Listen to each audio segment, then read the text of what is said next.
The Uniform Domain Name Dispute Resolution Policy, or UDRP, has been adopted by ICANN and must be incorporated into the registration agreement between all registrars and their customers who are registered GTLD name holders, also called registrants. The UDRP specifies the procedures and rules that are applied by registrars in connection with disputes that arise over the registration and use of GTLD domain names. It applies only to disputes between registrants and third parties, not disputes between a registrar and its customer. By the end of this unit, you should understand the purpose of the Uniform Domain Name Dispute Resolution Policy, related registrar obligations, and the requirements for renewing domains subject to UDRP disputes under ICANN's expired domain deletion policy. We'll refer to the Uniform Domain Name Dispute Resolution Policy as the UDRP throughout this unit. You can find the complete policy at the address shown here.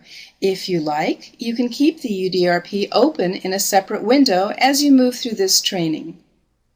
The UDRP is incorporated in the Registrar Accreditation Agreement, also called the RAA, which can be found at the second address shown here. In short, the RAA requires that all registrars include the UDRP in their registration agreements or incorporate it by reference. Please take a moment now to review your registrar's registration agreement and find the section that incorporates the UDRP.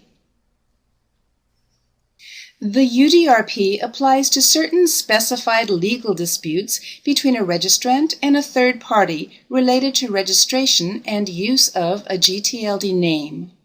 It contains provisions relevant to court and arbitration cases and other legal proceedings that might be available.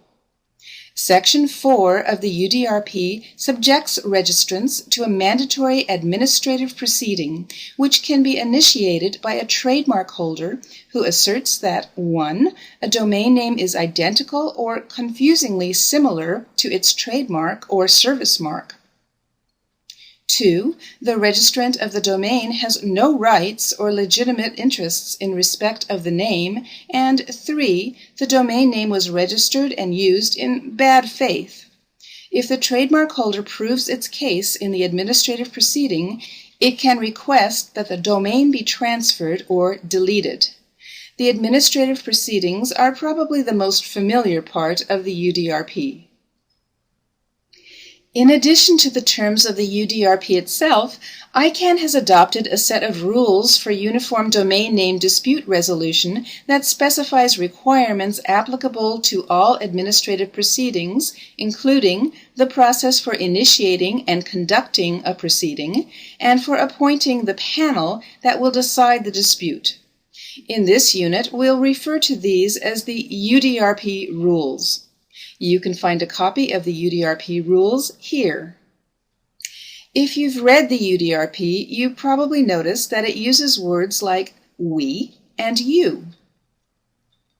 Because the UDRP was written to be incorporated in registration agreements, the words we, our, and us refer to the registrar, while you and your refer to the registrant.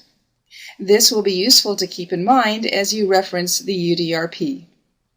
In the context of an administrative proceeding, the trademark holder that initiates the proceeding is called a complainant, and the registrant is called the respondent. The complainant opens a case by filing a complaint with an ICANN-approved UDRP dispute resolution service provider, referred to simply as a provider in the UDRP. Administrative proceedings are resolved by arbitrators called panelists, or a panel.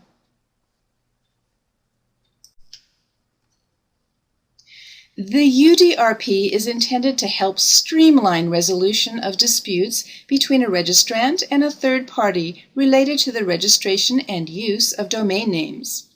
Registrars do not generally participate in the administration or conduct of an administrative proceeding. However, in order for the UDRP to be effective, registrars must follow the registrar requirements established in the UDRP and enforce the UDRP's obligations that apply to registrants. There are several times during administrative proceedings at which registrars must communicate with registrants, complainants, providers, and ICANN.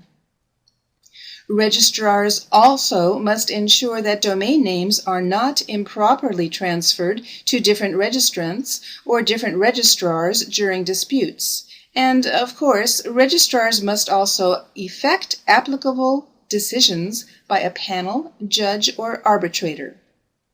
Let's take a closer look at these registrar responsibilities.